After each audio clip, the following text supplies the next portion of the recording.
मी सौ अनिशा अनिल गोडके। मी doctor Vitthalrao Vikhe Patil college of pharmacy Ahmednagar येथे लॅब टेक्निशियन पदावर कार्यरत आहे।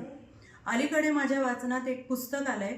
ते एक अप्रतिम पुस्तक आहे। पुस्तकाचं नाव आहे शिवाजी राजे भोसले बोलतो आणि त्याविषयी मी आज सारांश सांगत आहे। लेखिकेचं नाव आहे गौरी देशपांडे। शिवाजी राजे भोसले बोलतोय हे पुस्तक एकदम वेगळ्या धर्तीचं आणि प्रभावी साहित्याचं आहे। लेखिकेने या पुस्तकाच्या माध्यमातून छत्रपती शिवाजी महाराजांच्या जीवनातील विविध घटनांवर प्रकाश टाकला आहे।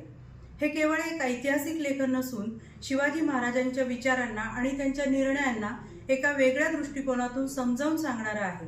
या पुस्तकाचं वैशिष्ट्य म्हणजे शिवाजी महाराज स्वतः वाचकांशी संवाद साधत आहेत। महाराज आपली भूमिका, आपला जीवन प्रवास, आपले निर्णय, त्यांची स्वराज्य स्थापनेमागची जिद्द समजावून सांगत आहेत। यात शिवरायांचे केवळ पराक्रम सांगितले नव्हे तर त्यांचे नेतृत्व, ध्येय, माणुसकीने भरलेले विचार, त्यांच्या आयुष्यात आलेल्या अनेक अडचणी, स्वराज्यासाठी केलेला त्याग हे अधोरेखित केले आहे।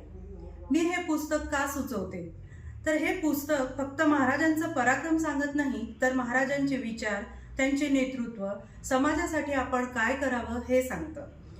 हे केवळ महाराजांचं गौरव करत नाही तर आपण काय शिकायला हवं आणि आयुष्य कसं सकारात्मक दृष्टिकोनातून आपण जगू शकतो हे सांगतं। जय महाराष्ट्र।